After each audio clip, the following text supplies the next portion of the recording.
امریکہ اور اسرائیل کے مشترکہ حملے میں ایرانی سپریم کمانڈر آیت اللہ خامنائی خالق حقیقی سے جا ملے۔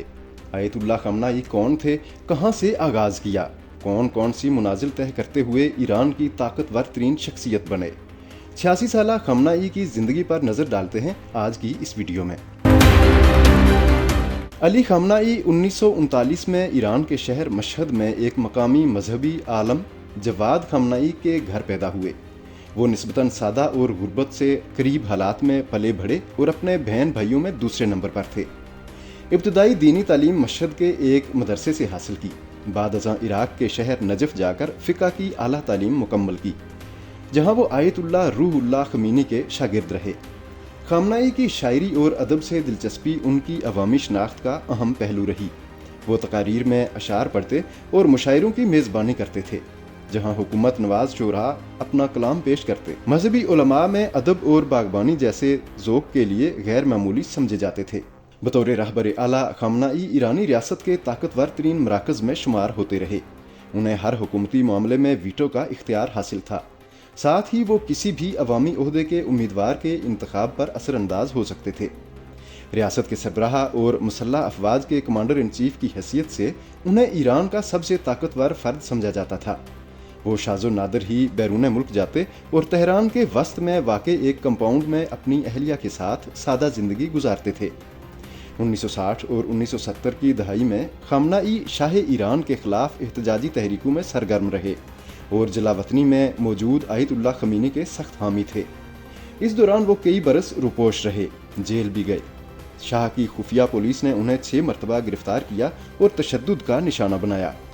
1979 کے انقلاب کے بعد ایران اسلامی جمہوریہ بنا تو خامنائی کو انقلاب کے انتظام کے لیے قائم اسلامی انقلابی کونسل کا رکن مقرر کیا گیا۔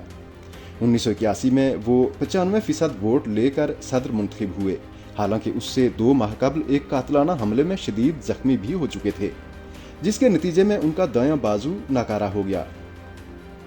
عراق کے خلاف جنگ کے دوران انہوں نے پاسدارانہ انقلاب کی قیادت بھی کی۔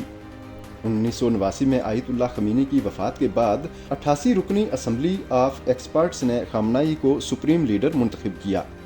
اس عہدے میں وہ صرف روحانی پیشوا نہیں رہے، بلکہ حکومت کی پالیسی سمت، مسلح افواج کی کمان اور عدلیہ کے سربراہ کی تقرری جیسے معاملات میں بھی مرکزی کردار ادا کرتے رہے۔ خامنائی نے خطے میں ایرانی اثر و رسوخ کو مزاحمت کا جغرافیہ قرار دیا۔ ایسوسی ایٹڈ پریس کے مطابق ان کے دور میں روایتی جنگ کی بجائے مزاحمت کے محور کی تشکیل کی گئی، جس میں لبنان کی حزب اللہ، یمن کے حوثی اور شام میں بشار الاسد کی حکومت شامل تھی۔ تاہم 2023 میں اسرائیل پر حماس کے حملے کے بعد اتحاد کمزور پڑنے لگا۔ اسرائیل نے حزب اللہ کی قیادت کو نشانہ بنایا، جبکہ دسمبر 2024 میں شام میں اسد حکومت کا خاتمہ ہو گیا۔ خامنائی نے ایران کے ایٹمی پروگرام کو تیزی سے آگے بڑھایا، جس پر امریکہ اور اسرائیل سے مسلسل کشیدگی رہی۔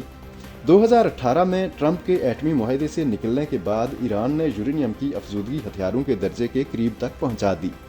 ملک کے اندر سیاسی جبر اور معاشی بحران کے باعث انہیں 1979، 2009، 2019 اور 2022 میں مہسا امینی کی موت کے بعد بڑے عوامی احتجاج کا سامنا کرنا پڑا، جنہیں سیکیورٹی فورسز نے سختی سے کچل دیا۔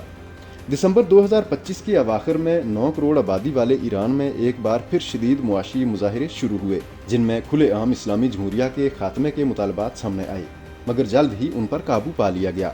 بالآخر 28 فروری 2026 کی صبح امریکہ اور اسرائیل کے ایران پر مشترکہ حملے میں آیت اللہ خامنائی شہید ہو گئے۔ ان کی شہادت پر ایرانی حکام نے 40 روز سوگ کا اعلان کیا ہے۔